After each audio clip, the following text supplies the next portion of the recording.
So it's a 5-year term loan for $1.75 billion. Interestingly, unlike the rest of JCPenney's capital structure, this is a secured loan. So it has the backing of JCPenney real estate, also some other assets. And the company has said that the funds will be used for working capital. That's also very important because remember, there's a big cash spending season coming up for JCPenney with back to school, also the holiday season. So all good news for the company. You know, a lot of analysts I spoke to basically said, look, it's a great news for equity, right? Because they're actually getting a chance now to hopefully play out this turnaround plan. Not so great if you're a bondholder. Remember, the rest of the bond structure is unsecured. This is secured. So this new loan in front of everyone else. Okay, so speaking of the loan, I mean, what does it mean for the larger JCP turnaround story? Yeah, so for the short term, it really means the bankruptcy is off the table, right? There was a lot of talks about whether JCP would have enough cash to even make it through this holiday season. This really puts that off the table. That's not even a discussion point anymore. Analysts I spoke to said, look, JCPenney now has a lot of leeway when it comes to its cash.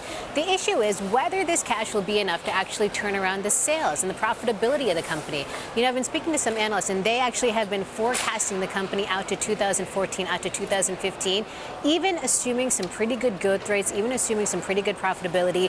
By 2015, Imperial Capital, for example, they still don't expect JCPenney to have the same EBITDA that it did pre-Johnson. So it really goes to show you how long this turnaround could take. I mean, people are saying anywhere from 3 to 5 years. That's a long time to wait if you're a holder of JCPenney. It is a long time to wait. That said, there is some serious hedge fund interest. Yeah, so, you know, we've been reporting that George Soros' family fund recently took a 7.8% stake in the company. It's a passive stake. We're definitely hearing word on the street that a lot of hedge funds are starting to do a lot more work on the company now. But remember, we're not sure whether any of these hedge funds are in it for the long term or for the short term technical trade. Remember, JCPenney, 38% short interest. So there's a lot of technical moves you can plan that if you're a hedge fund.